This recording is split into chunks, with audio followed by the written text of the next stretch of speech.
الحمد لله سبحان الله الحمد لله نحمده ونستعينه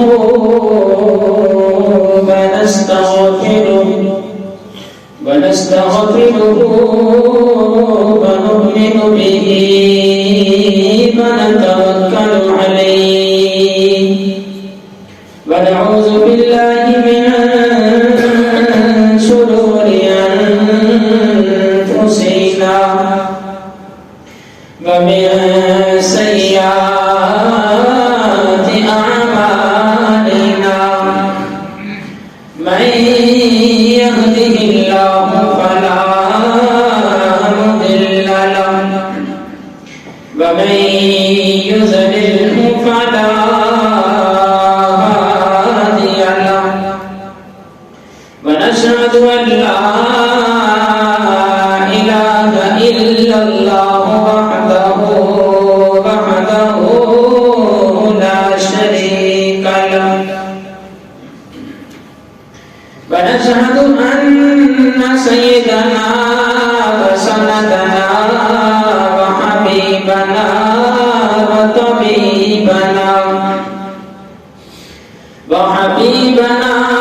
وطبيبنا وكريمنا معصومنا مقصودنا محمدا عبده ورسوله أما بعد فأعوذ بالله من الشيطان الرجيم بسم الله الرحمن الرحيم ليظهره على الدين كله صدق الله وصدق رسوله النبي الكريم الأمين إن الله وملائكته يصلون على النبي يا أيها الذين آمنوا صلوا عليه وسلموا تسليما وإذ خمسنا عليه الصلاة والسلام عليك يا سيدي يا رسول الله وعلى آلك وصحبك يا سيدي يا حبيب الله الصلاة والسلام عليك يا سيدي يا رحمة للعالمين وعلى آلك وصحبك يا سيدي يا خاتم النبيين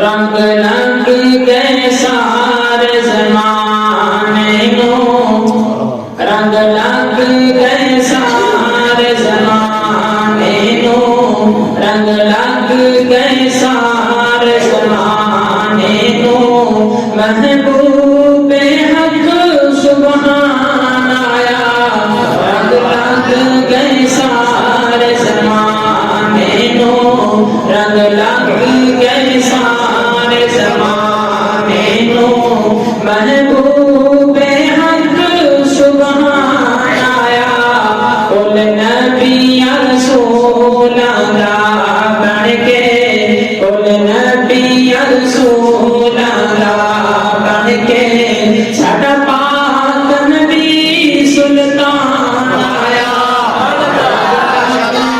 سارے زمانے کو اور سونے والے گن سونا کوئی آیا ہے شان اس جیسا کسی نہ پایا ہے سونے والے گن سونا کوئی آیا ہے شان اس جیسا کسی نہ پایا ہے جس دی تعریف توصیف نہیں جس دی تعریف توصیف نہیں ارشاد رب دا قرآن رنگ گئے سارے زمانے نو رنگ رنگ گئے سارے زمانے نو ظلمت جہالت ہو گئی ختم